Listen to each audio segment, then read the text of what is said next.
Hello guys, welcome back to my channel.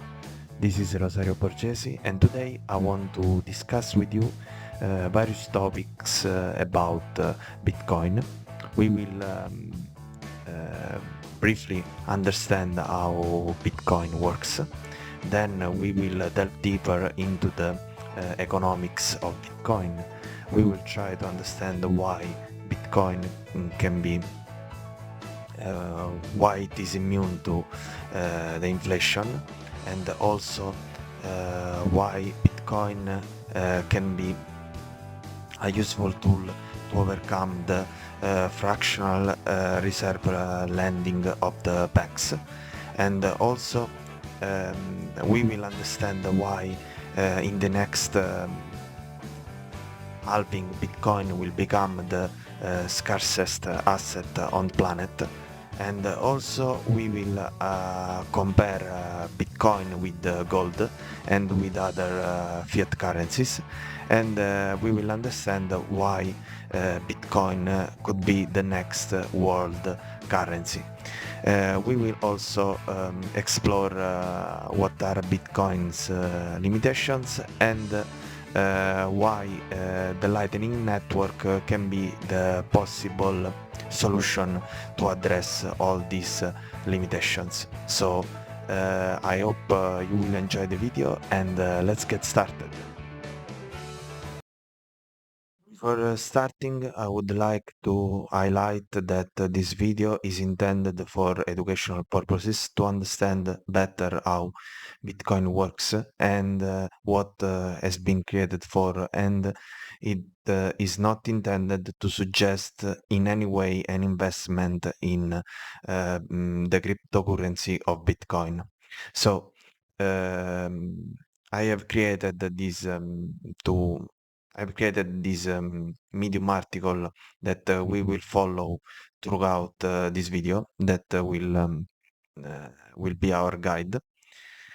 And let's start by discussing what is Bitcoin. So Bitcoin, it is a decentralized digital currency that operates without the need of intermediaries like banks or governments.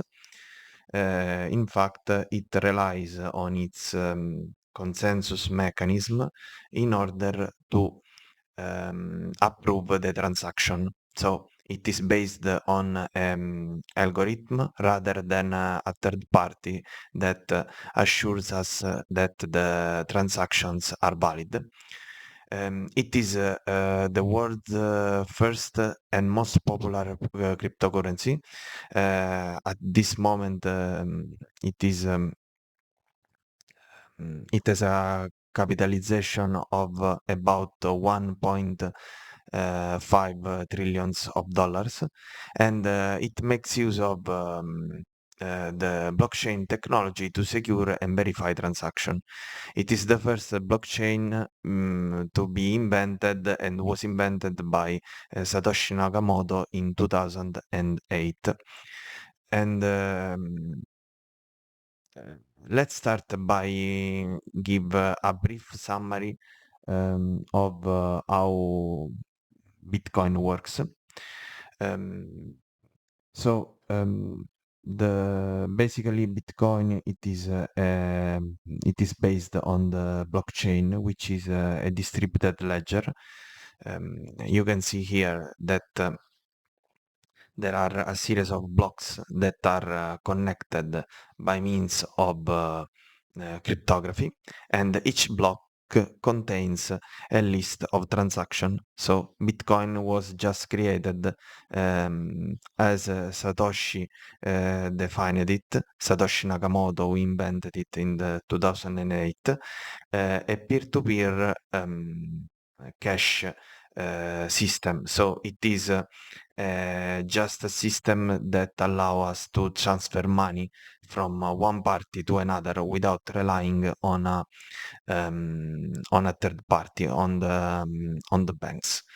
So this blockchain, these nodes, these blocks that are interconnected, are distributed among various computers that are called nodes, and each node stores the same version of the blockchain, and this is possible by means of the peer-to-peer network.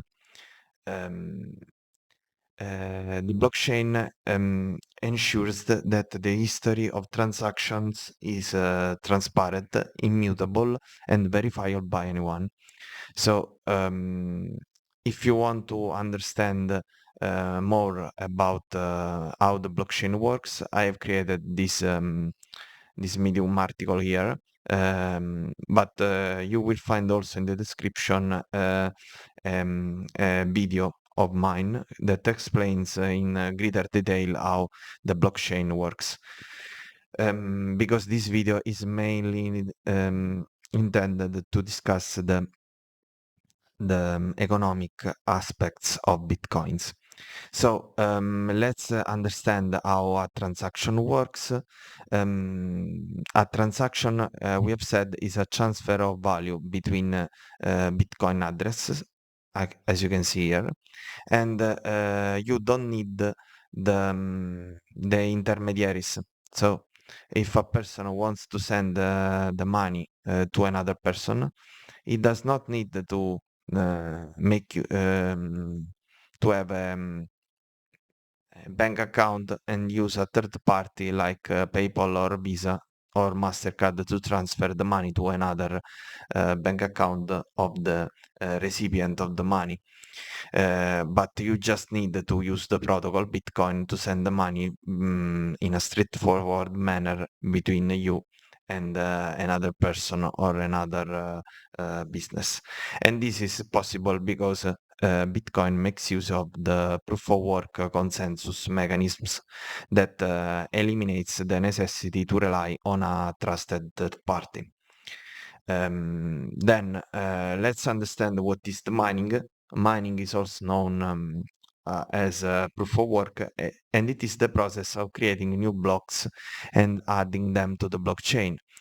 Mining requires a lot of computational power and electricity because the miner, the nodes that run the miner software, have to solve difficult mathematical problems to find a valid block.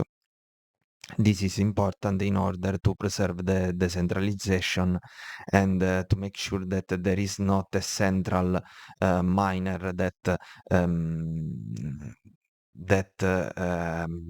will validate all the transaction. And so the first miner that solves this puzzle, this problem, gets rewarded with newly created bitcoins, also known as Coinbase, and the transaction fees, because with each transaction it is associated a fee, and the higher the fee, there is a greater chance that the miner will include your transaction in the next block. This is because the number of transactions that can fit inside a single block are limited to about 4 megabytes. So the Bitcoin can process a limited number of transactions, around 7 transactions per second, so very few transactions. An important concept in Bitcoin, it is the halving, which means that the Coinbase, in other words, the rewards that the miner receives from the network because it has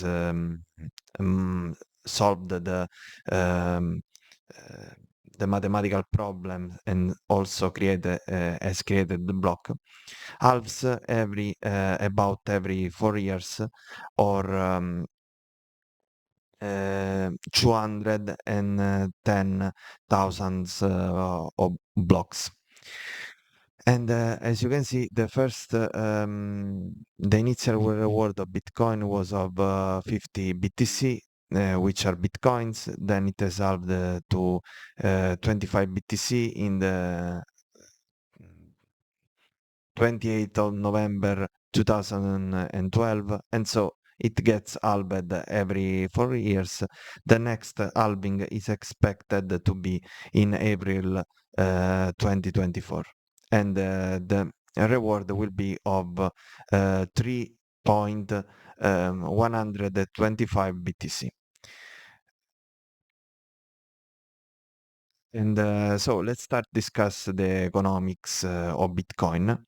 Here in this graph, you can see how the purchasing power of the dollar has decreased of about 90% from 1913 to the 2016. So it has lost, to be more precise, the 96% of its value. And this devaluation of the currency, which is not only related to the US dollar, but also to the euro or the pound, the English pound, to all the fiat currencies in the world. And why this phenomenon has happened? It has happened because the devaluation of the currency, it is primarily attributed to the persistent money printing by the US Federal Reserves. And so this has caused a decrease in the purchasing power of the currency over time. The devaluation accelerated notably after the Nixon shock of 1971, where the US dollar was taken off the golden standard and the dollar became a fiat currency. In fact, before the 1971, the US dollar operated under a gold standard system where the value of each country currency was defined in terms of fixed weight of gold. So rather than being defined in terms of gold, so the currency after 1971 could not be exchanged anymore for gold, but its value um, was a value that was based on trust. So it is called fiat currency. And in fact, the fiat currency does not have an intrinsic value and is backed by government regulation and trust rather than a physical commodity like gold. You can see from here how the US money supply has increased over time. And as the government prints more money, the currency becomes inflated due to the increased supply, and this leads to a decrease in the purchasing power. Um, If our purchasing power decreases, this means that we can afford fewer goods and services with the same amount of money. Consequently, to maintain the same standard of living or afford the same quantity of goods and services, we may need to work more or receive a raise from our company. And if the printing of money becomes excessive, a country can end up experience hyperinflation, like where the currency basically has no value, as it has been as it has happened during the Weimar Republic in 1933, which eventually led to the rise of Nazism in Germany. However, hyperinflation was not confined to Germany. In fact, you can check the video of Ray Dalio, Principles for Dealing with the Changing World Order, that you will find also in the description, that has explained how historically all the fiat currency have experienced hyperinflation, and in the end they became worthless, starting from throughout all the history, starting from Romans, then it has been the same for the French, the Dutch, and the English. And Satoshi Nakamoto, the creator of Bitcoin, was well aware of this. In fact, he wrote, "The root problem with conventional currency is that all trust that is that the trust that is required to make it work. The central bank must be trusted not to debase the currency, but the history of fiat currency is full of breaches of that trust. So that's why the supply of Bitcoin has been capped to 21 millions, and this makes the Bitcoin immune to inflation, since there is no central bank or authority that is capable to debase the currency. And this is why Bitcoin it is the only asset that is fully decentralized, trustless, which relies only on its own algorithm than on a third party. Moreover, Bitcoin can serve as the sole means for individuals residing in countries with high inflation rates, such as Venezuela, Zimbabwe, or Argentina, to safeguard their purchasing power. This is because in this country the inflation rate is about 100% per year. So you can experience that the price of the cost of eating at a restaurant can change from the first of the month to the last day of the month. Also, it is important to note that Bitcoins aims to overcome the fractional reserve lending, which is the main reason why the bank run are so feared. Because if all the persons, all the people, all the customers of a bank go um, wants to get back their money that they have deposited in the bank, all at the same time, the bank cannot fulfill these requests, and so the bank is forced to close because the bank works in a fractional reserve lending, which means that by law it is only required to take to maintain in its deposit the 10% of the money that gets deposited. In fact, let's understand better this process. When a customer deposits money into the bank is required to hold only a fraction of the deposit in reserve, typically a percentage set by the central bank.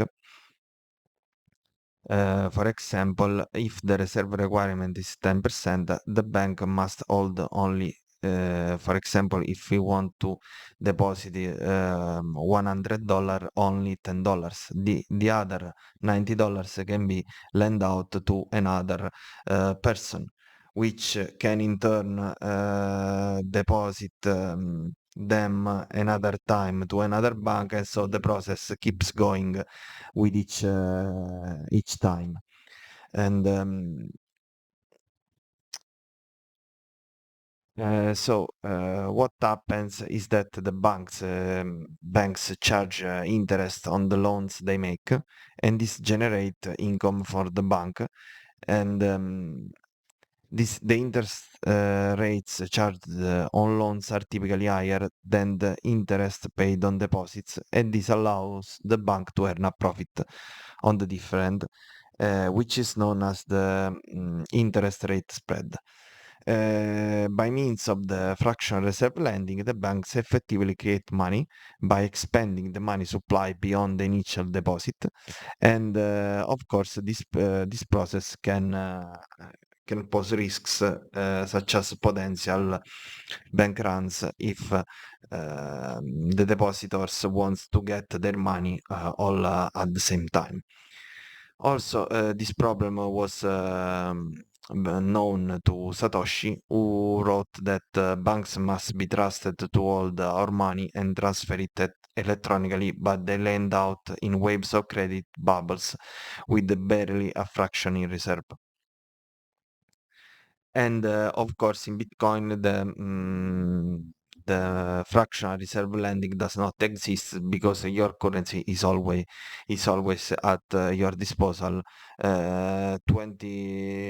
24/7. So this has been overcome by Bitcoin. Bitcoin also in the next halving in April 2024 is projected to become the scarcest asset class in the world, and um, in this regard, it will also surpass gold in terms of scarcity. In fact, if you look at the stock to flow ratio, the stock flow ratio of the gold, it is of about 65 to 70, because the gold supply increases around 1% to 1.5% of the existing stock. Instead, with the next halving, the stock to flow ratio will be um, of 115 for Bitcoin. Sorry, I didn't mention that the stock flow ratio is the ratio between the, for example, in gold, the quantity of gold that uh, is available, which is 187,000 of tons, and is divided by the tons of gold that are mined each year, which is 3,000 tons. Instead, in Bitcoin, we know that the total stock of Bitcoin is around 90 million and a half. And with the next halving in April, the production of Bitcoin will be of 164,000 BTC per year. And of course, this increases the stock to flow ratio. Of course, if an asset is more scarcer, it should become also more valuable. So let's discuss also the benefits of Bitcoin for international transactions. Unlike banks, which are closed during the weekend, Bitcoin enables secure transaction at any time of the day and night. Occasionally, traditional bank transfers may encounter limitation when sending money to individuals in certain countries, whereas Bitcoin facilitates transaction across the globe, because there are no limitation to countries. You just need your wallet. And in contrast, to traditional bank transfer, which can take up 3 to 4 days to process, and may encounter delays or restriction, for example, on the amount that you want to transfer, Bitcoin transactions have no such limitations. Also, let's discuss why Bitcoin could become the new world currency. A currency, what it is a currency? A currency is a medium exchange that it is used to make trades, to buy and sell also goods and service. And it has to a currency must have the following properties: scarcity, because it should be limited in supply to prevent, of course, inflation and maintain its value. It should be divisible. So the currency should be divisible into smaller units to allow for transaction of different sizes and prices. It should be durable. The currency should be resistant to physical damage and deterioration over time. It should be portable. The currency should be easy to carry and transfer across borders and region, and should be fungible, which means that the currency should be interchangeable and indistinguishable, meaning that each unit has the same value and quality, and should be recognizable, which means that the currency should be easily identifiable and verifiable by its users and authorities. Bitcoin can potentially acquire the role of world currency because it has all the properties that we have just mentioned. It is scarce because it has a fixed supply of 21 millions of coin that and cannot exceed this amount. It is divisible because it can be divided in up to 100 million smaller units called Satoshi. It is durable because it is storage in digital wallets that are protected by encryption, and it is resilient to physical damage and loss. It is portable because it can be transferred across internet in minutes. Regardless, as we said before, of the geographic location and the political boundaries, it is fungible because each Bitcoin is always equal to another Bitcoin, and it is recognizable obviously by all over the world. Let's compare Bitcoin and gold. Also, gold, it has been since the dawn of the humanity a world currency because it is durable, scarce, divisible, fungible, portable, let's say portable, and universally accepted. And of course, gold retains its value over time and can be easily exchanged for goods and service and be recognized as a medium of exchange in any country. And also it is gold, it is considered as a safe haven, dating back to ancient civilization, as you have said earlier. And also gold is independent of any government or central bank, and which gives it an advantage over fiat currencies that can be, of course, devaluated. But why? Let's understand why Bitcoin surpasses gold as a world currency, because it has several advantages over gold, which are: Bitcoin is scarcer than gold, uh, as um, as we have said before. Um, Bitcoin has a fixed supply of 21 million coins, and after that it cannot be inflated, while in contrast the gold supply increases of about 1 to 1.5% of the existing stock. Bitcoin is more divisible than gold because um, each Bitcoin can be divisible in 100 million units called Satoshi, while gold, on the other hand, is difficult and costly to divide in smaller units, especially for everyday transactions. Bitcoin is more portable than gold because you can transfer it on the internet regardless of the physical rotation, while gold, of course, is heavy and bulky, requires storage, of course, requires costs to keep it storage, and also it is costly to transport, and it is risky because, of course, it can be stolen from you, as we know from the all the Western movies. Bitcoin is more verifiable than gold, of course, because each transaction is recorded and validated by a network of nodes using cryptography and consensus algorithm. Gold, on the other hand, is prone to counterfeiting and fraud, requires testing and certification by third parties. However, Bitcoin has also some limitation that must be overcome in order for it to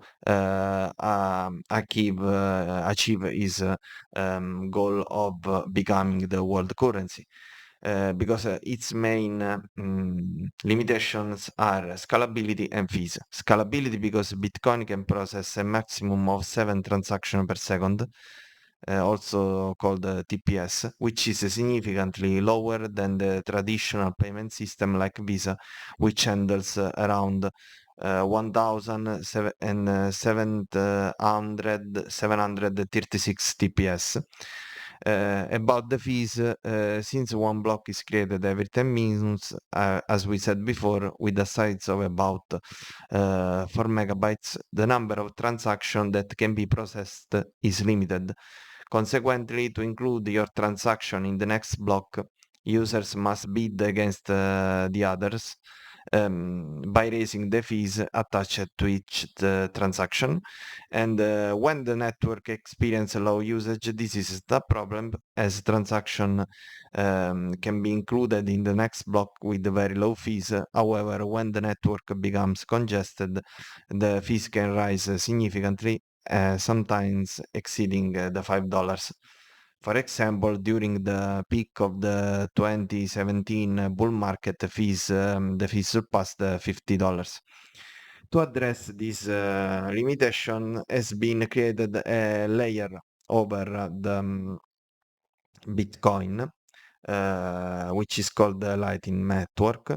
You can to make um, um, we can it is similar to how the HTTP protocol stands on top of the TCP/IP protocol. In the same way, the Lightning Network has been created on top of Bitcoin. So, to address the limitation of Bitcoin and make it a viable currency, has been created the Lightning Network. This is a layer 2 solution that allows transaction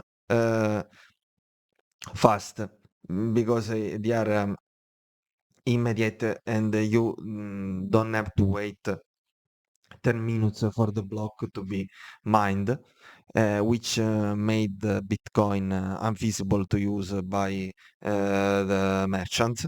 So the Lightning Network improves this.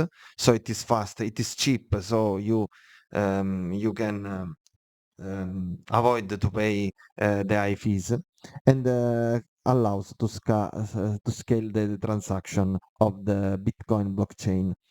Um, so the Lightning Network basically allows individuals to transact without having to record their transaction on all their transaction on the Bitcoin blockchain. It works by creating bidirectional payment channels between two parties, which can who can exchange value without broadcasting every transaction to the main chain. The payment channels are secured by smart contracts that enforce the atomicity and finality of the payments, and the Lightning Network also allows for cross-chain atomic swaps, which enable users to exchange different cryptocurrencies without intermediaries.